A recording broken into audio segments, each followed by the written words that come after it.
I'm around a couple of people that are Bears fans in the Oakland travel party. We have Sorry a to hear player that. player from Ohio, athletic director from Ohio as well. When that news dropped, I got to asking him about it and stuff like that, and it's pretty unilateral. They were happy about it, but at the same time, like they said to themselves, well, what are we going to do about the quarterback spot? And that seems to be their big thing right now. But Sean, Myles Garrett, look, everyone's fallen for this, Sean, and this is going to be something that I bring up here kind of throughout the show. Like the Derek Barnes thing. People were losing their mind about that, when in reality, you are what's guaranteed. That's what you are in this football league. You are what's guaranteed. You're seeing all these eye-popping numbers. But as you look at it, and Spenny just put it up there, on the screen. So when you look at it, it's not necessarily what you're reading, what you're seeing. There's more to it. But make no mistake, Myles Garrett did get paid. And look, I'm not even saying it from the Lions' perspective, Sean. I'm just looking at it as the Browns organization. To me, did a very Browns thing. They have the chance. They did the worst move in the history of the NFL. The worst move in the history of the NFL with the Deshaun Watson trade, cost of acquisition, guaranteed $250 million, all of it. The worst move in NFL history. And Sean, they had a chance here to get out from under that. And if it were me, what I would have done is I actually would have traded Myles Garrett to reset my franchise, have a ton of draft capital, because that seems to be what works, but not the Browns. They don't do things the right way. But I wasn't crushed the way everybody else was. Sean, what was your initial reaction when you saw this news? Myles Garrett played everybody, and good for him. Congratulations. Myles Garrett played everybody. We can pretend he didn't. He played everybody. There were cities all over the NFL landscape, like our fair city, that were talking about what would it take to get Myles Garrett. How could Myles Garrett help this team? Is he a fit, et cetera, et cetera. It wasn't about wanting to win.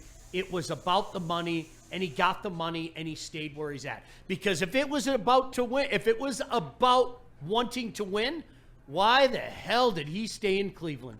That is a franchise that is going to be in bad, disastrous lands for the foreseeable future, piggybacking on what you just said. Congratulations. Myles, you played everybody. You really did. That was, Neal, initial reaction. And then my second reaction is I was mad at me. But really, I was mad at me. I was like, dude, you fell for it again. Yeah, you legitimately thought that maybe, just maybe, the Lions could get involved in this and make that big move. And Neal, again, how many times do we say this? And it came up after the show on Friday.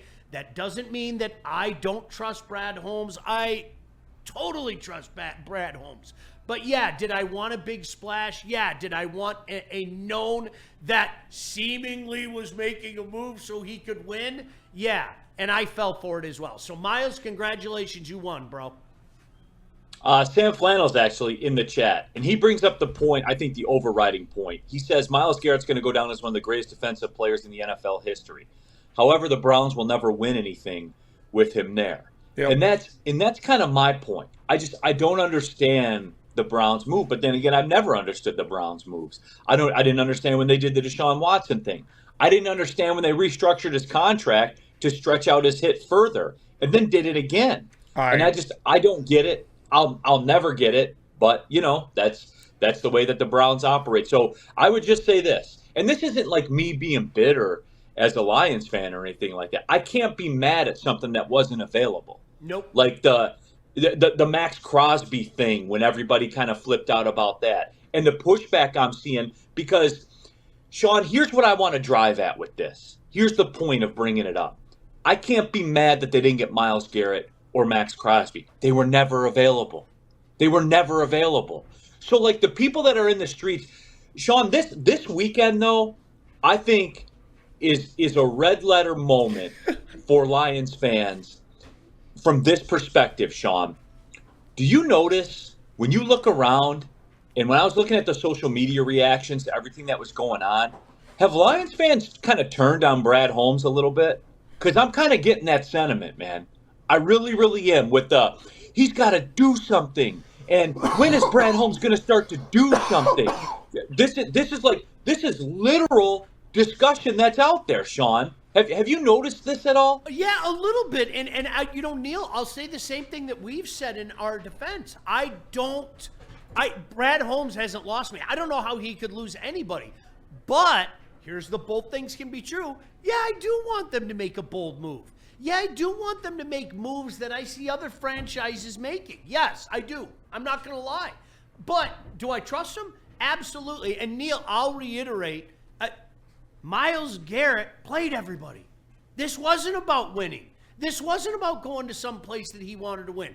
Why on earth would you stay in Cleveland? Anybody with half a brain in their head knows that they aren't winning anything anytime soon, okay? They are in disastrous waters, and guess what? He just made them even choppier. He really did. His wake made those waves even choppier. But coming back to Brad Holmes, I cannot believe that people consistently miss this point. And I sent you guys a screenshot the other day.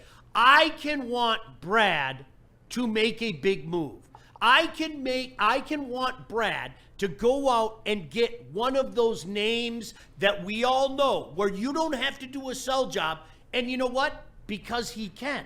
And yet, this is the crazy part, so stick with me, I can still be on Team Brad.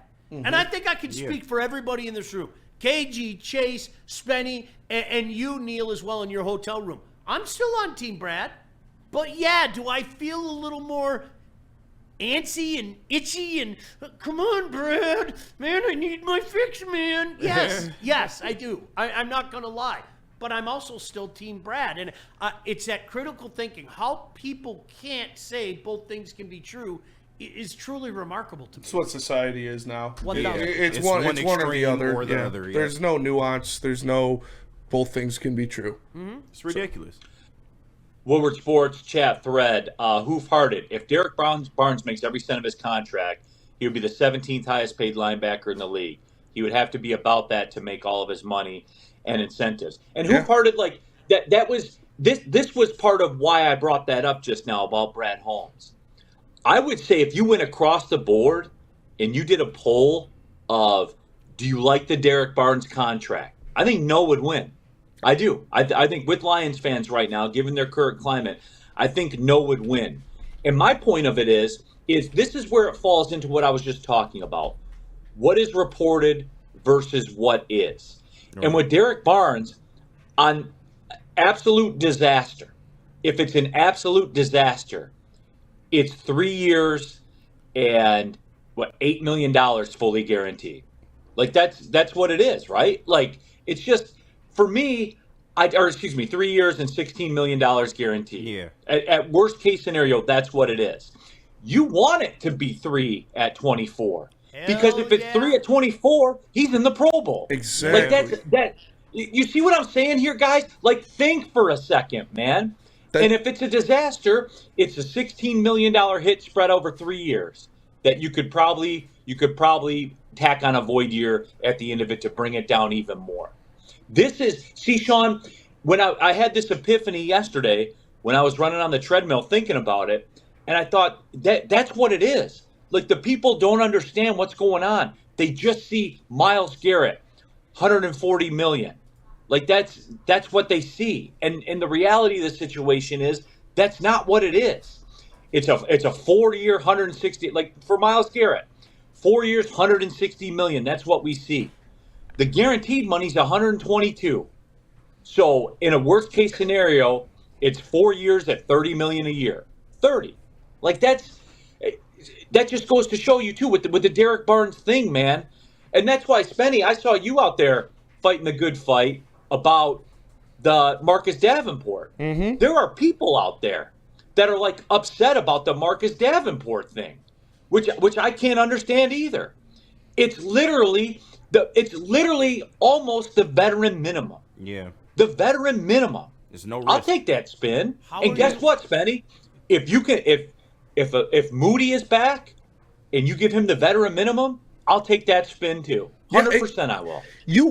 Lions fans want these guys to make every cent of their deal. 1,000. If these guys make every cent of their deal, the Lions are probably going to be winning games because that means they're playing in all the games, they're playing well, and the Lions are doing well because you gotta expect.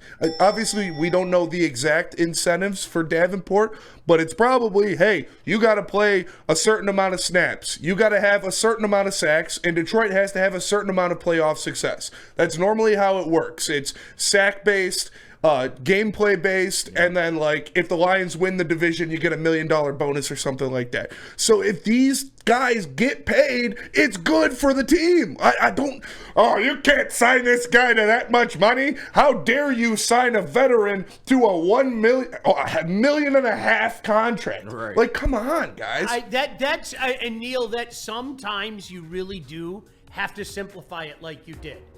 Worst case scenario, it's $1.65 million. Yeah. Thank you. What am I missing? Help me out here. Okay?